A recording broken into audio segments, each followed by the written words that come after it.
China has lent billions to governments around the world. A lot of these loans were given in secret. We're calling them China's hidden loans.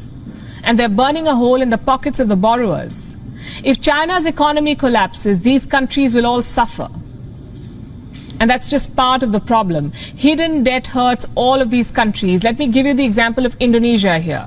Indonesia wanted to build a railway line. So it borrowed money from China. It was a very bad idea. Indonesia is learning the hard way.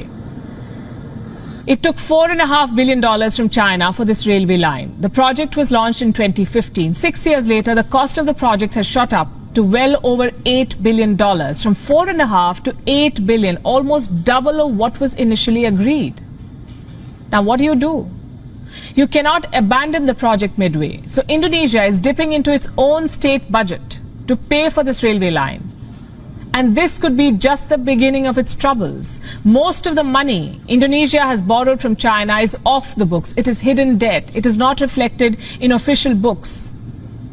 Officially, Indonesia owes China close to $5 billion. Unofficially, Indonesia reportedly owes China close to $23 billion. That's $18 billion of hidden debt. 78% of Indonesia's debt to China is hidden. Who took these loans? Indonesian government entities. And these are very risky borrowings. The loans were given without sovereign guarantees, meaning if the borrowers go bankrupt, the Indonesian government will face pressure to bail out. They will have to pay that money. It's a trap.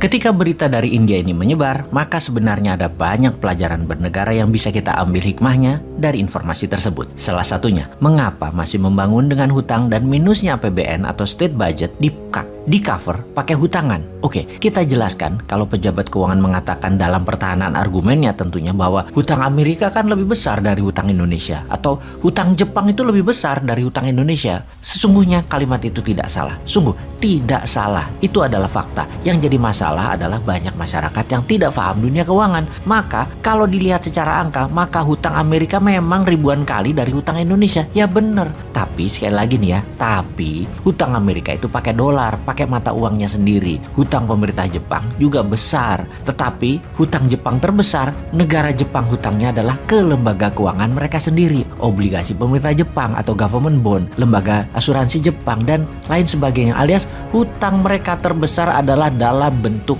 yen. Sementara hutang Indonesia adalah pakai mata uang asing, terutama dolar. Inilah mengapa kita harus mengubah cara bernegara di dalam nomenklatur keuangan negara. BI bukan lembaga tertinggi penerbit uang. Saat ini, masa pemerintah ngutang ke BI, jadi kesannya negara kurang uang. Sahabat, negara itu tidak pernah kekurangan rupiah. Harusnya BI yang pinjam ke negara. Jadi bukan surat hutang negara namanya, tapi surat hutang pemerintah atau government bond. Kalau sekarang negara ngutang ke BI, coba bayangkan, kok negara ngutang sih? Negara itu kaya. Oke lah, kita nanti detailkan pada saat New Mind pegang mandat. Kembali ke pemikiran negara harus ngutang jika APBN minus, juga dalam membangun harus berhutang seperti kantor berita India laporkan tersebut. Kita berikan ilustrasi pakai bahasa sederhana, bahasa bisnis sehari-hari dari pengalaman pribadi. Tujuannya agar sahabat mengerti banyak sudut memahami bagaimana berhutang, mengapa di otak pejabat negara hutang itu penting, dan lain sebagainya dalam sebuah serial pembahasan. Dalam laporan media banyak ghost town di Tiongkok. Apa itu kota hantu?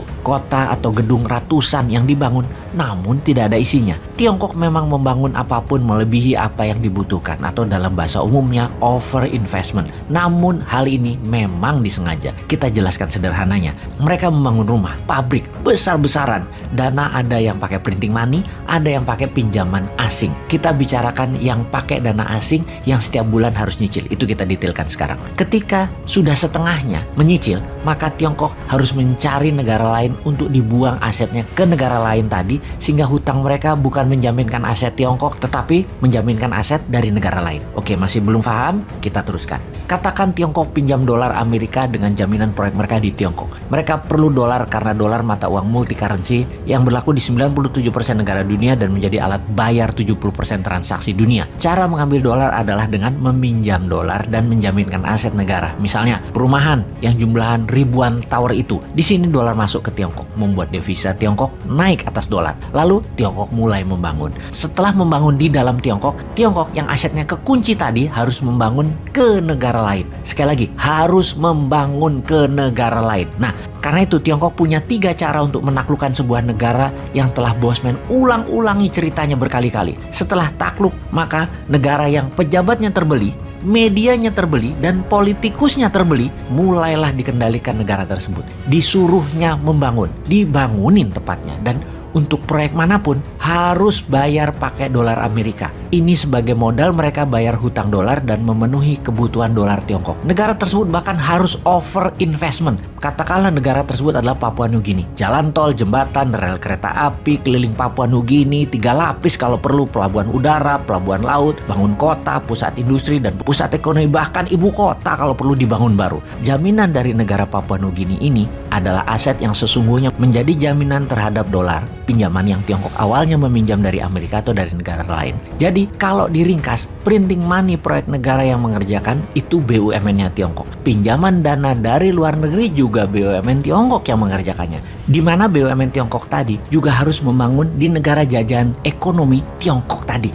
Di mana dolar masuk dari 2 arah sekarang, dari pinjaman Amerika dan dari cicilan negara jajahan Tiongkok. Aset pinjaman Tiongkok bukan lagi aset milik Tiongkok, tetapi aset dari negara jajahan. Itu namanya ekspor debt. Itulah jagonya Tiongkok yang ngerjain negara yang tidak berdaulat, yang pejabatnya bermental cuan, yang terbeli. Tapi pasti bukan Indonesia untuk hal itu. Indonesia mah pejabatnya pintar semua.